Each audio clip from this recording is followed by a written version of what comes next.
பாலாவை வச்சு படம் எடுத்தவங்களாம் ரோட்டுக்கு போயிட்டாங்க, நீங்கள் எப்போ ரோட்டுக்கு வரீங்க? எனக்கு பயங்கர கோவம் வந்துருச்சு. பாலாவை வச்சு படம் எடுத்தவங்களாம் ரோட்டுக்கு வந்துட்டாங்க, நீங்கள் எப்போ ரோட்டுக்கு வரீங்கன்றது ஒரு பத்திரிகையாளர் கேட்க வேண்டிய கேள்வியாக இது. நான் இதே கேள்வியை திரும்பி அந்த பத்திரிகையாளர் கேட்டேன்னா, உங்களை மாதிரி பத்திரிகையாளர்லாம் வச்சுட்டு இருக்கிற அந்த அந்த பார இதழ் அவர் என்னைக்கு ரோட்டுக்கு வருவார் அப்படின்னு கேட்டேன்னா இது எப்படி இருக்காங்க?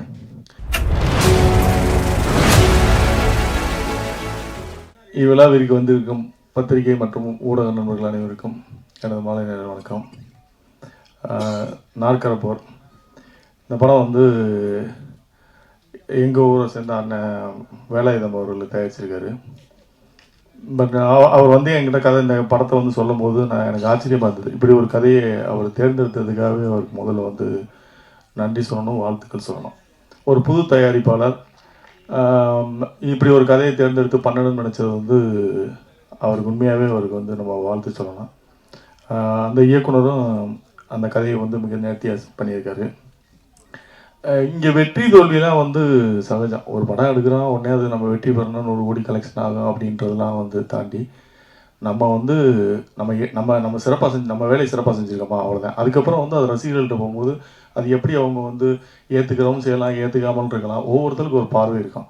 ஸோ அதை பொறுத்து தான் வெற்றி தோல்வின்னு தீர்மானிக்கப்படுது. வெற்றி பெற்ற படங்கள் வந்து பெரிய படம்னு சொல்கிறோம், தோல்வி பெற்ற படங்கள் சின்ன படங்கள்னு சொல்கிறோம். மற்றபடி பட்ஜெட்டை வச்சுலாம் எந்த படமும் பெரிய படம் சின்ன படம்லாம் இல்லை. சிறிய படங்களே இன்றைக்கி பெரிய கலெக்ஷன்லாம் பண்ணிக்கிட்டு இருக்கு. என்னை பொறுத்தளவில் நான் வேலாயுதனுக்கு சொன்னது என்னென்னா, இங்கே வர தயாரிப்பாளர்கள் 90% என்னென்னா ஒரு படம் எடுப்பாங்க, அந்த படத்தில் அவங்களுக்கு நிறைய கசப்பான அனுபவங்கள் இருக்கும். அந்த படம் வந்து நிறைய வேதனைகள் பெற்றிருப்பாங்க, பொருளாதார இழப்பு இருக்கிறாங்க. ஆனால் அது ஒரு அனுபவம் கிடச்சிருக்கும். அந்த அனுபவம் வந்து அவங்களுடைய முதலீடு. அப்போ என்ன பண்ணால் நம்ம விட்ட இடத்துல தான் முடிக்க முடியாது. வெளிச்சம் இருக்குன்றதுக்காக வெளியில் போய் தர முடியாது. அப்போ நம்ம தொலைச்ச இடத்துல தான் தேடணும். நம்ம இந்த சினிமாவில் தான் விட்டுருப்போம். நம்ம இந்த அனுபவத்தை அடுத்ததுக்கு, ஏன்னா அனுபவமே இல்லாமல் ஒரு தொழில், அனுபவமே இல்லாமல் வர ஒரே தொழில் வந்து தயாரிப்பாளர் தொழில் தான். பணம் இருக்குன்னா வந்து படம் எடுக்கலாம். யாராவது ஒருத்தர் அதை கூப்பிட்டு வந்துடுவாங்க, கூப்பிட்டு வந்து படம் எடுக்க வச்சுட்டு நம்ம வந்து அந்த படத்தை போட்டு திரும்ப ரிலீஸ் பண்ணும்போது அது ஒரு பெரிய சேலஞ்சாக இருக்கும். ஆனால் அந்த பிரச்சனைலாம் இல்லாமல் வேலாயுதனை வந்து தைரியமாக ரிலீஸ் வரைக்கும் கொண்டு வந்திருக்கான்றது வெற்றி. உண்மையாகவே நீங்கள் லக்கி. ஏன்னா வந்து இப்படி ஒரு படத்தை எடுத்து ரிலீஸுக்கு கொண்டு வரது தான் இன்றைக்கி சேலஞ்ச். படத்தை எடுக்க எல்லாம் எடுத்துடலாம். அப்போ இப்படி ஒரு தயாரிப்பாளர் கிடைக்கிறதா ரொம்ப கஷ்டம். அதை வந்து அவர் சிறப்பாக வந்து செஞ்சுருக்காரு. அவருக்கு இந்த படம் வெற்றி படமாக அப்படின்னா தொடர்ந்து அவர் தமிழ் சினிமாவில் தொடர்ந்து அவர் பயணிக்கிறேன். ஏன்னா கோவமே படாமல் அவரை நான் கோவப்பட்டு அவர்கிட்ட தான் நான் ஒரு 6-7 மாதம் பார்க்குறேன். கோவப்பட்டு பார்த்ததே கிடையாது. சிரிச்ச மணிக்கே இருப்பார். எவ்வளோ டென்ஷனாக இருந்தாலும் சிரிச்ச மணிக்கே இருப்பார். ஸோ இப்படிப்பட்ட தயாரிப்பாளர்கள்லாம் தமிழ் சினிமாவுக்கு தேவைப்படுது.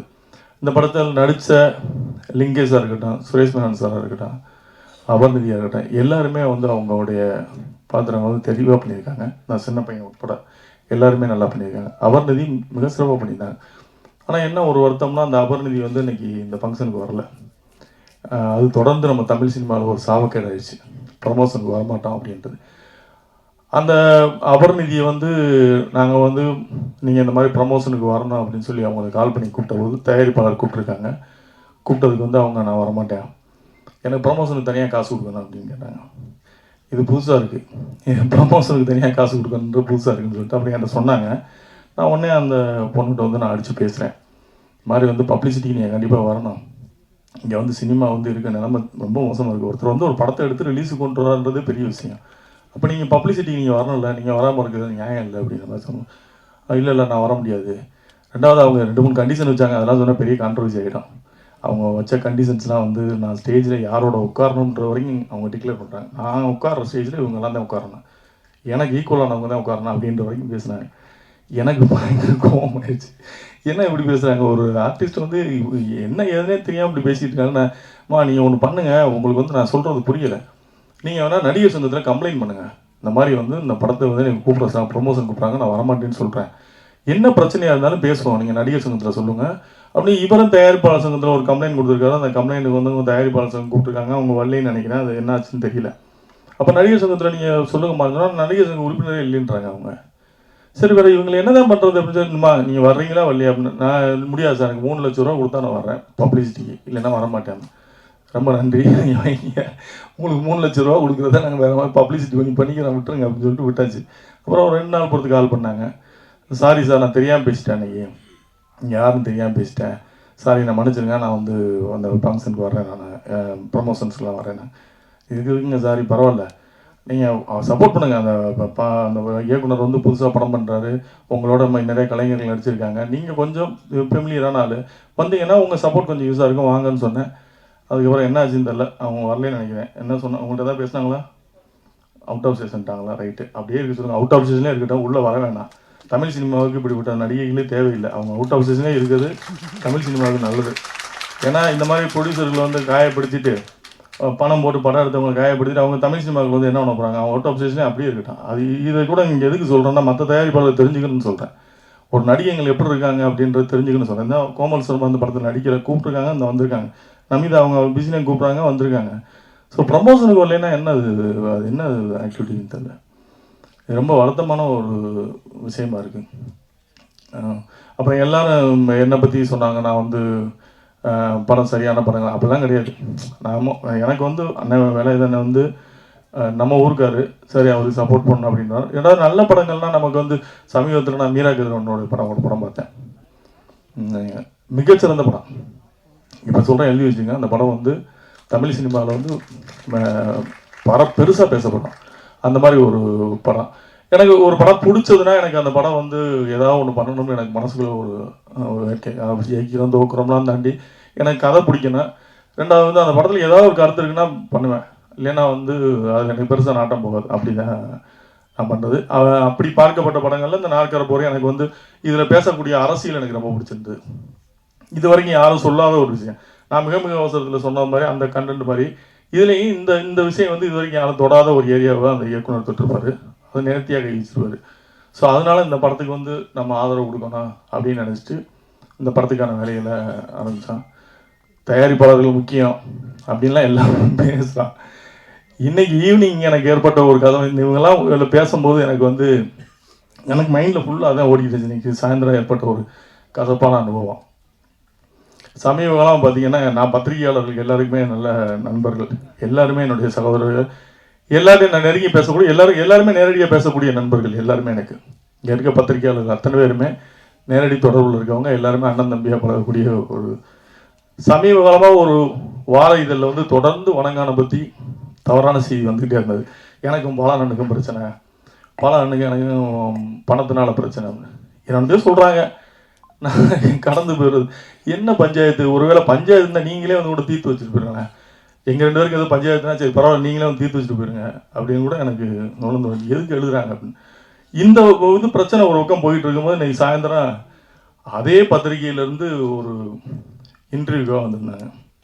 அதே வார இதழ், ஒரு முன்னணி வார இதழ் இன்டர்வியூக்காக வர்றாங்க. அந்த பத்திரிகையில் பணியாற்ற அத்தனை பேருமே என்னுடைய நண்பர்கள். அவங்க வச்ச கேள்வி வந்து எனக்கு உண்மையாகவே வந்து மிகப்பெரிய ஒரு கோபத்தை. முன்னாலாம் எப்படி நீங்கள் பத்திரிகையில் எங்களுக்கு கேள்வி வைப்பீங்க, ஒரு கேள்வி கேட்பீங்க, நாங்கள் பதில் சொல்லுவோம், அதுக்கு ஒரு துணை கேள்வி கேட்பீங்க, அந்த அந்த என்னோட பதிலிருந்து ஒரு துணை கேள்வி கேட்பீங்க. இதெல்லாம் வந்து ஜேர்னலிஸ்ட், இவங்க வந்து பத்திரிகையாளர்கள்.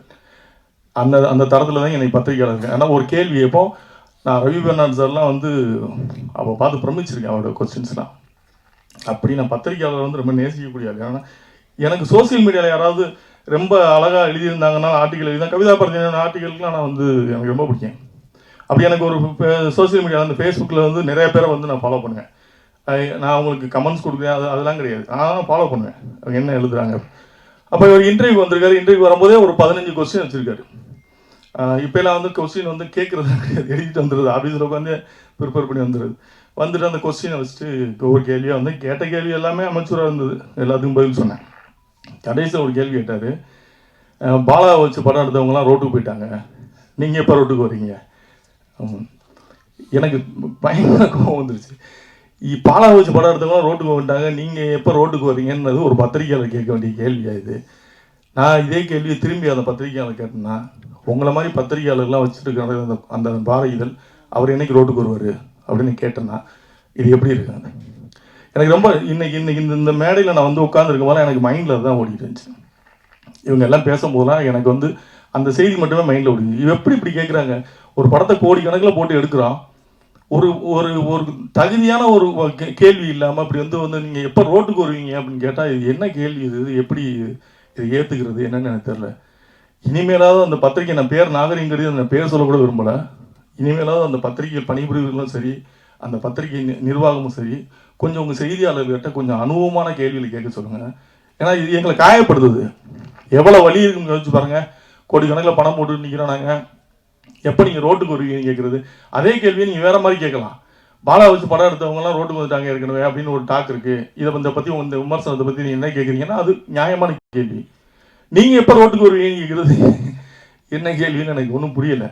இது என்னுடைய ஆதங்கம். ஆக்சுவலாக வந்து நீங்கள்லாம் என்னுடைய நண்பர்கள், பத்திரிகையாளர்கள் கூட நண்பர்கள், உங்கள் மேலே மிகப்பெரிய மரியாதை வச்சுருக்கேன். உங்களோட நண்பராக பழகிறேன். என்னோடய ஆதங்கத்தை சார் எனக்கு வந்து இவங்கெல்லாம் பேசும்போது எனக்கு மைண்டில் அதுதான் ஓடிட்டு இருந்துச்சு. என்ன இப்படி கேட்டாங்களே எனக்கு வரும்போது, அதுவும் இந்த ஃபங்க்ஷனுக்கு கிளம்பி வரும்போது நான் அப்போவும் நான் அந்த ஃபங்க்ஷனுக்கு போகிறேன் அப்படின்னு சொல்கிறேன்.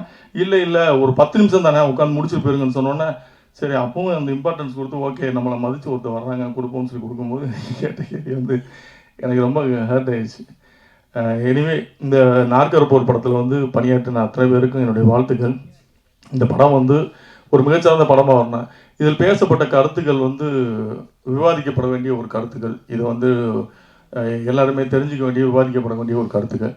ஸோ அந்த படம் வந்து வெற்றி பெறுவதற்கு என்னுடைய வாழ்த்துக்கள். வந்திருந்த அனைவருக்கும் எனது நெஞ்சம் நிறைந்த வாழ்த்துக்கள் விடைபெறுகிறேன். நன்றி.